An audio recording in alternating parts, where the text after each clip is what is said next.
What's good? It's Woog.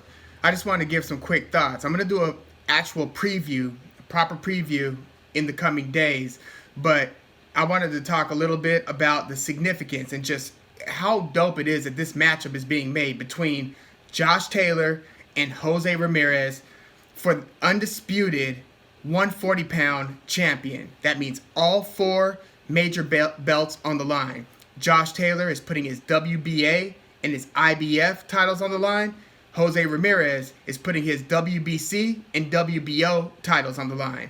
Now, opportunities like this in boxing are rare because, to get all four belts means that the fighters from their respective promoters have to allow for their fighters to participate in these fights with these belts on the line. So we're not at this point getting that at 147, where Terrence Crawford is still holding the WBO belt, and there's no real immediate plan in sight to have him fight the other best guy in the division, Errol Spence, who holds the WBC and the IBF titles. And so in different divisions, or should I say depending on the division, this is even a possibility. Now, PBC have all the major guys at 154, so Jermell Charlo is about to fight to unify all four titles versus Brian Castano at 154. And here, 140, you've got both guys, Josh Taylor and Jose Ramirez, under top rank, fight on ESPN, and so this is also a possibility here. Now, it's a rare feat that a boxer in any division does this. It's a special thing when a fighter can unify all four major belts. And in this division, it was actually done just a few years ago by Terrence Crawford, currently at 147, holding the WBO belt, as I mentioned, and on most people's top three pound for pound in boxing. And he unified all four major belts a few years ago at 140, and then dumped all of those belts to pursue opportunities at 147. So what happens in the wake of that? All the belts get put in this, vacant position, and Maurice Hooker fought against Terry Flanagan for the WBO title. Maurice Hooker won that and then lost in a showdown against Jose Ramirez. So that's how Jose Ramirez got the WBO belt. Ramirez got the WBC belt fighting Amir Imam for the vacant WBC belt, because that, again, was one of the four belts that Terrence Crawford dumped after winning all of them. Now, on the other side, you've got Josh Taylor, who participated in the WBSS, the World Boxing Super Series, which was supposed to kind of clear out a lot of the clutter. Basically, the fighters who were left in the wake of Terrence Crawford, and basically the new crop of 140 guys. So you had Josh Taylor, you had Kiro Relic, who lost a big fight against Regis Prograis in the earlier rounds of the World Boxing Super Series. Actually, it was a semifinals, and then Prograis claims the WBA belt by beating in spectacular fashion Kiro Relic. So now Prograis got the WBA, and then he meets Josh Taylor in the finals. And at this point in the World Boxing Super Series, Josh Taylor had beaten Ryan Martin and then Ivan Baranchyk, who we just saw suffer the knockout of the year against Jose Zepeda last year. Jose Zepeda actually fought Jose Ramirez, an even fight a couple years ago, which is one of the vulnerabilities that people will look at when they're assessing Ramirez versus Taylor here. Like we saw Ramirez get kind of outboxed by Zepeda. What does that mean for his fight against Josh Taylor, right? But yeah, Ivan Baranchyk had lost in a unanimous decision versus Josh Taylor. Josh Taylor wins the IBF title and then fights Regis Prograis in that World Boxing Super Series finals. Super competitive fights. One of the fights of the year from 2019. Taylor comes out on top. I had him winning by a couple rounds. Prograis fought boldly, fought valiantly, but I didn't think he did enough to beat Josh Taylor that night. So Josh Taylor comes out of that, retaining his IBF title and claiming Regis Prograis' WBA title. And so a couple fights later, there was a return from COVID fight for Josh Taylor versus Kong Song, mismatch. Taylor knocks him out in the first round. Jose Ramirez's last fight was August of 2020. So when fights started to roll back out, Top Rank got involved again. One of the fights they made, one of the bigger fights they had was Jose Ramirez versus Victor Postal. Victor Postal was a former champ who first lost to Terrence Crawford, then lost a very competitive fight right before that World Boxing Super Series. Victor Postal fought tooth and nail versus Josh Taylor. And then even more recently, like I said, Victor Postal fights Jose Ramirez and fights him pretty evenly.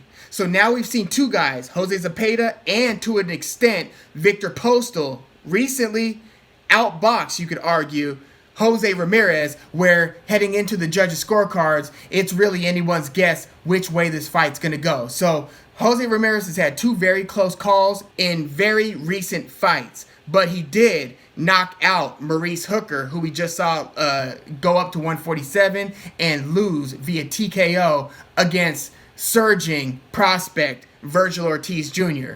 But that Maurice Hooker versus Jose Ramirez showdown was a big deal. In this division, Jose Ramirez scores, again, the dramatic TKO win, 6th round.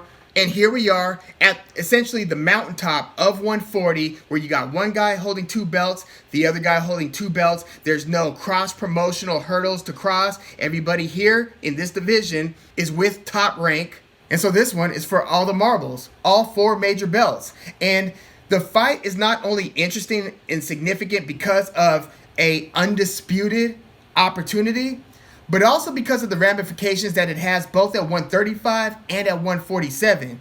You see, the chances are, the winner of this, and maybe even the loser of this, is going to eventually go up to 147. Regis Prograis, who fought that close fight versus Josh Taylor, he's also about to be at 147 at some point, although he just did stop Ivan Redkach on that Jake Paul versus Ben Askren undercard in that, hit him, kind of scraped him to the side of the body. Ivan Redkach falls as if he got hit by a low blow, gets carried out on a stretcher. Very, confusing and dramatic scene, but Regis Prograis came out of that with a TKO win, and he's going to be at 147 at some point, as will Josh Taylor and Jose Ramirez. Now, Teofimo Lopez just greatly upset, took a huge gamble at 135 during the pandemic, fights Vasyl Lomachenko, who was on most people's top 3 in their pound-for-pound rankings. And the 23-year-old Lopez does the unthinkable and upsets Lomachenko, comes away with all 4 major belts. Devin Haney holds a lesser 135-pound title, as do others. Gervonta Davis, I think, has a lesser 135-pound title, which he won in a vacant WBA lesser championship belt fight against 40-year-old Yuriorkis Gamboa. We're not going to go down that path. The point is, there are ramifications at 135 because if Teofimo Lopez chooses not to keep on making that 135 weight limit and doesn't want to fight, like, say, Devin Haney, and is not interested in fighting Gervonta Davis at 135, even there are cross-promotional hurdles there too, because Gervonta Davis is with PBC. Teofimo Lopez is currently with Top Rank, although his next fight is actually going to be on Triller as he defends against mandatory challenger George Kambosos, who I thought was kind of unfairly, it was questionable, awarded a decision against Lee Selby, a former champ back at like 126 featherweight. They give Kambosos the decision over Lee Selby, so Kambosos is about to challenge for all 4 of Teofimo Lopez's major belts. If Teofimo Lopez comes away with that, and if his business with Top Rank gets squared away, the 140-pound division is a real possibility for him. And he says that, at least his desire would be to fight the winner of Josh Taylor versus Jose Ramirez. So the winner, if you put all 8 belts on the line, even though I've never liked the idea that a fighter could fight outside of that division and his belts from his respective weight classes are on the line in a fight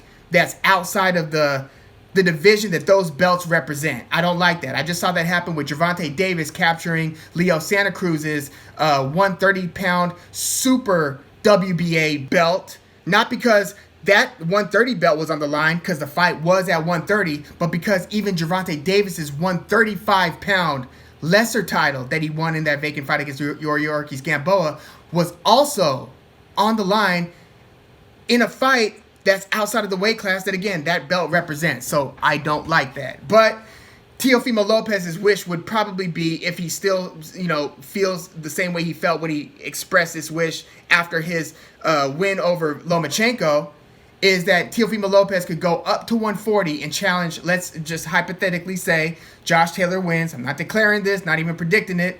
But if Josh Taylor wins, then you could have Teofimo Lopez versus Josh Taylor for all 4 135-pound belts and all 4 140-pound belts. It's a little bit of a mess, but that is a huge championship title fight involving multiple divisions and all the major belts. So there are huge ramifications in this Josh Taylor versus Jose Ramirez fight.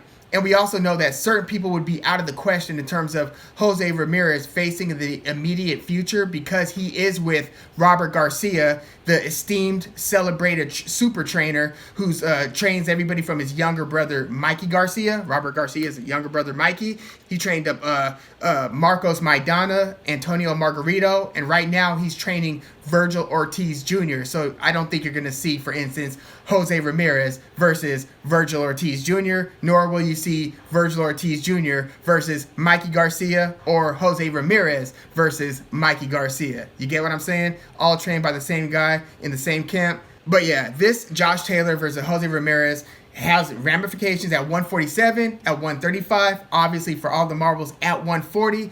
And matchups-wise, I need to keep on looking at this one because I've kind of been going back and forth. Initially, I was thinking Josh Taylor, probably via decision, just too much volume, too much hand speed, too much foot speed as he jumps in and out of the pocket, letting his hands go. He can get in, and he hangs around for these combinations too. And sometimes that enables him to get hit. So that's something that Josh Taylor is going to have to watch out for. He likes to jump in, sometimes throw 3 and 4 fast ones. He's very accurate, so he's obviously landing a lot of these shots. But if you hang around too long against a guy who could counter with powerful, not only body punches, but the type of pressure that Jose Ramirez likes to sustain, you could get caught with your hands down and really get knocked around in some of these longer exchanges.